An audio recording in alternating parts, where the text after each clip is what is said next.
Meet Abby Dione. She is the first Black woman and only Black woman to own a climbing gym in the US. In this row of warehouses, there's a hidden gym, one of South Florida's only rock climbing gyms.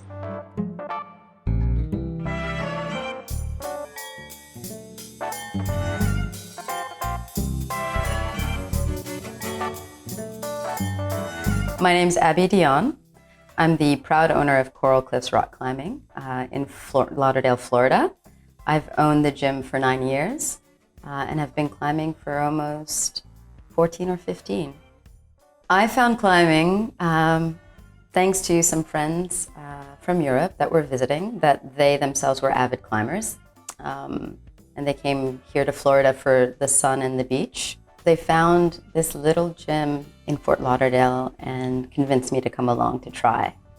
And I essentially lost my mind. I climbed everything I could climb. I got my membership, bought all of my gear. So I had been climbing there for a handful of years, and a good friend of mine, my climbing partner at the time, whispered to me that the current owner was selling, that I would make a perfect owner. I really didn't think of my home gym as my business. But after some coaxing and a few proper chats, I realized at worst, it floats along the way it has. At best, I can make a difference.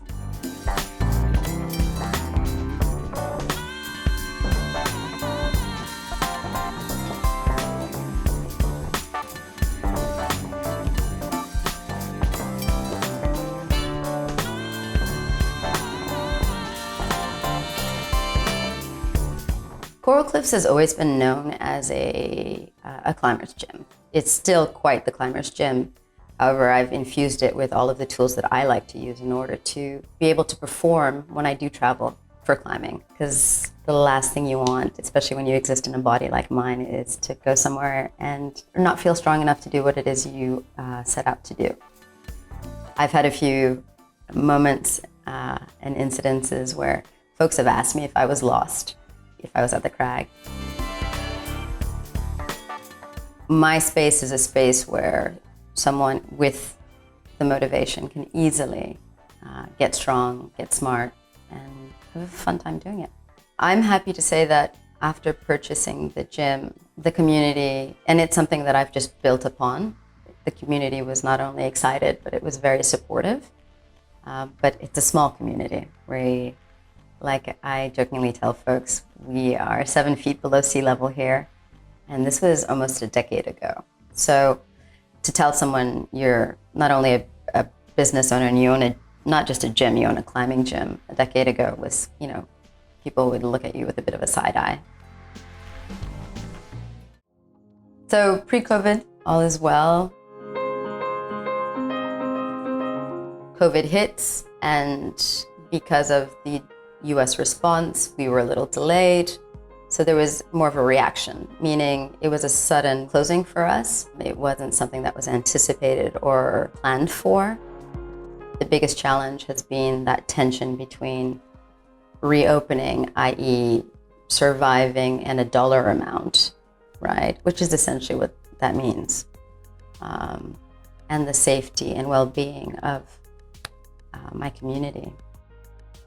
About a month ago, on a FaceTime call to my partner, they could see how forlorn I was and tired, right? So I had alluded to how the uncertainty and obviously the financial strains of COVID were starting to weigh on me.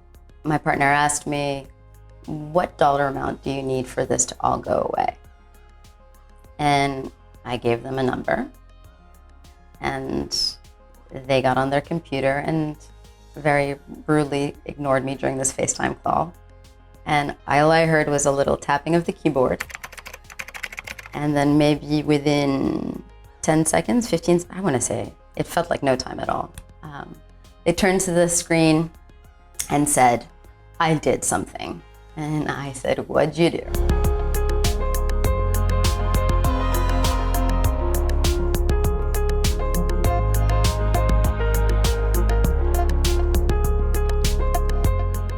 And so my initial internal reaction was one of resistance, because I've done the gym for 9 years, not really asking for any help. I am the sole owner. I've just made it work. They then said to me, listen, if you're uncomfortable with this, I'm happy to take it down. But if you are someone who recognizes when someone you care about is glowing and resonating, you just realize that you need to get out of the way. And that's what I did, despite my internal and initial reactions.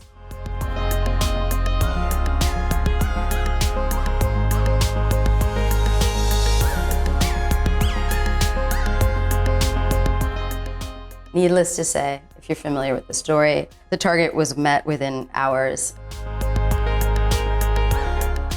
The two people in particular who had not only just manned the stations and made sure that the story got out, but also connected with other people in the community, and then it just reverberated outward.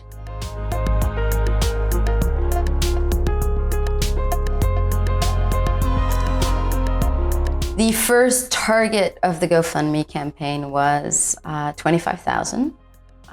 That was met in 10 hours, I think. I would get these random calls from my partner saying, 50,000, 75,000. And so they kept upping the amount and pushing, basically raising the challenge to the community.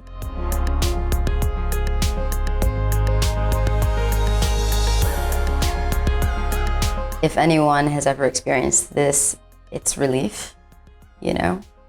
It was just this incredible sense of relief.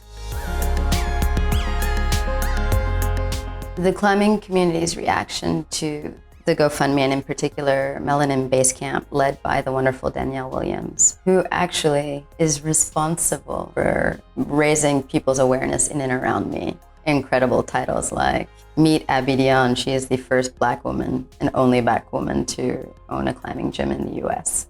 At the end of the day, you're looking to elicit a reaction and elicit a change. You're asking someone to relate to the cause at hand. So at the very least, people were identifying with me and my story as a climber, as a gym owner, and then more deeply as a woman of color, or as, you know, a queer person or an immigrant.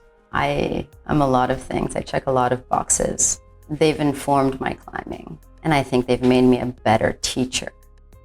I've been climbing for something like 13, 14 years. And so for me to be able to acquire certain knowledge, certain experiences, I had to go through some wonderful systems, you know. And if you're familiar with the climbing game, where its shortcoming is the, you know, this is how we do it. I have no qualms with that. I only do when it's about being a gatekeeper to an experience. And I think that everyone is entitled. If you're willing to do the work, you should be allowed to access that knowledge. So when we're able and responsibly able to reopen, with everyone's help, I really want to turn my space into climbing gyms as a place of learning. Depending on your inclinations, you could become an incredible route setter. You could become a competition climber, or you're just some hard man who just wants to get his like V13 down. At the same time, be educated on all the ancillary things and topics like physical therapy, like meditation, the science of the mind, and the history of climbing.